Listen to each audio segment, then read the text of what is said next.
Chapter 1, First Step Onto Warm Soil. May 5, 2016, a date Lu Manrou would remember for the rest of her life. The cabin trembled with the low roar of descent as the China Eastern Flight 9520 glided towards Xiangyang International Airport. At 10:30 a.m., the announcement came. Ladies and gentlemen, we have landed at the beautiful Xiangyang Airport. The temperature outside is 21 degrees Celsius. Please remain seated until the aircraft has come to a complete stop. The soft cadence of the flight attendant's voice warmed her heart like a spoonful of sugar melting on the tongue. She felt lucky, blessed to live in the 21st century when distances of thousands of miles could be crossed in mere hours. What her ancestors had yearned for over centuries, she was here to fulfill. She brushed back her dark hair, straightened in her seat, and gazed through the oval window, as though the land itself were beckoning her home. Another chime broke her reverie. Ladies and gentlemen, the aircraft has now come to a full stop. You may disembark from the front door. Thank you for flying with us. She gathered her suitcase and followed the slow-moving line, though her heart was already sprinting ahead. The moment her shoes touched the jet bridge, she froze. A small crowd waited beyond the gate, men and women in neat blue uniforms, waving red placards lettered in gold, both in Chinese and Korean. Welcome Miss Lu Manrou. Xiangyang welcomes you. The voices rose in unison. Welcome, welcome. A warm welcome. Her black eyes widened with astonishment. Could this possibly be for her?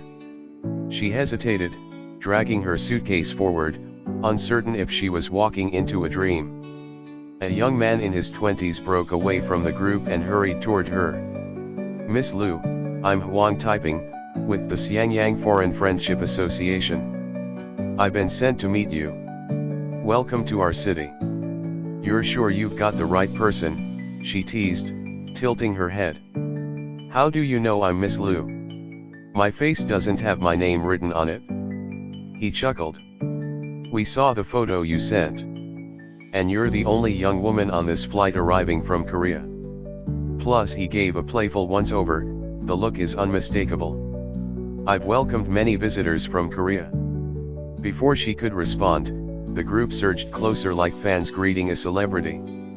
A tall woman with shoulder-length hair stepped forward, speaking in warm, fluent Korean. Miss Lu, welcome. I'm Yun, translator with the Friendship Association. I studied at Seoul National University.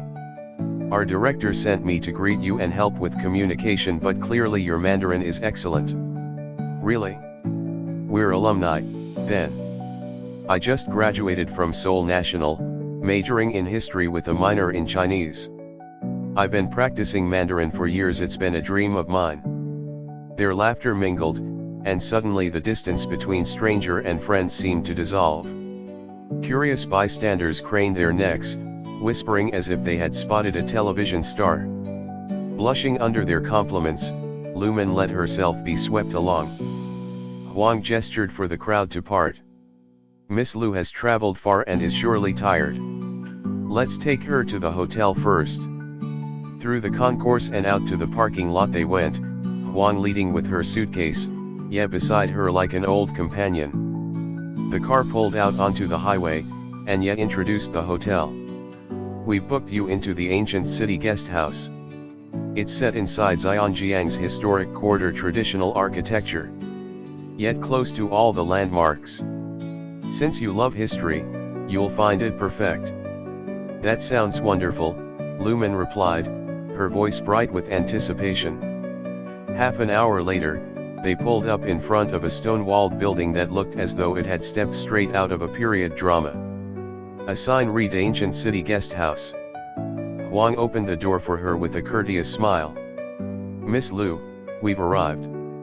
She thanked him sincerely, touched by the effortless kindness of both her companions. Yet insisted on carrying her suitcase inside. Together they walked along a path paved with grey stone slabs that seemed to echo with the footsteps of centuries. The lobby smelled faintly of sandalwood. A woman in a crisp blue uniform came forward, Introducing herself as manager Li keys jingled, doors opened, and soon Lu Man found herself standing in a room bathed in soft golden light. Carved wooden furniture, calligraphy scrolls on the walls, and the quiet dignity of old craftsmanship filled the space. She ran her fingers across the lacquered surface of a table and let out a sigh. "It's perfect," she said. "To think that in such a noisy world, there's still a place so serene, so steeped in history. It feels like home already." By evening, the ancient city guest house came alive with warm light. The dining hall stretched wide beneath orange chandeliers and velvet curtains the color of wine. It was neither lavish nor ostentatious, but carried the elegance of time-worn wood and quiet taste. "Dinner here is buffet style," Manager Li explained. "Chinese dishes to the east, Western dishes to the west. Please, help yourself." Lu Man needed no convincing. She filled her plate with local flavors: braised fish, spiced tofu, delicate vegetables, and took a seat near the tall windows.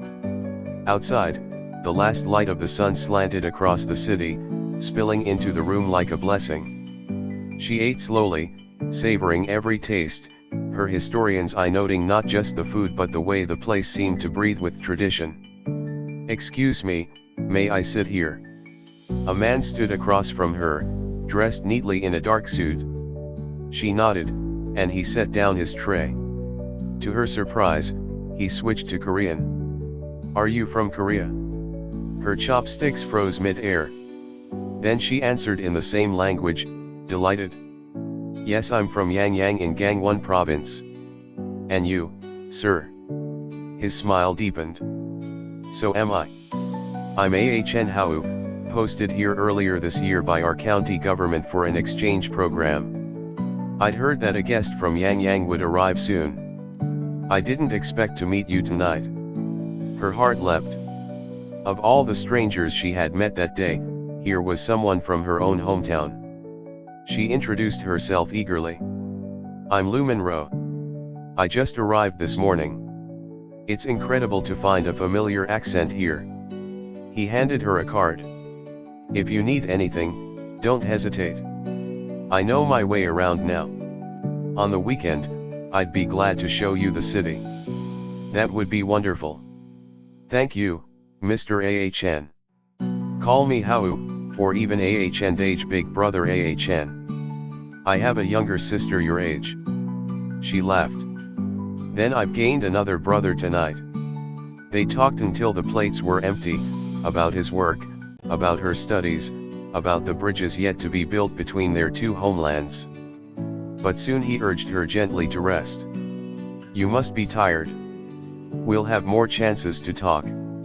Back in her room, exhaustion should have claimed her, but excitement burned brighter. Xiangyang, vast, warm, and unpretentious, already felt like soil she belonged to. Its people, with their unfeigned kindness, reminded her of a mother's embrace. Before bed she opened her tablet and sent a message home. "Dear Grandma, Father, Mother. I've arrived safely in Xiangyang. Everyone has welcomed me as if I were family. The food is delicious, the guest house so comfortable. This city, ancient yet alive, feels strangely close to me. Please don't worry. I will write often. Your daughter, Manrou." It wasn't yet 9 when she turned off the lamp. Lying beneath the carved beams of her room, she listened to the silence of the ancient city outside. At last, the dream her family had whispered over generations was beginning to take shape, not as memory, but as her own story.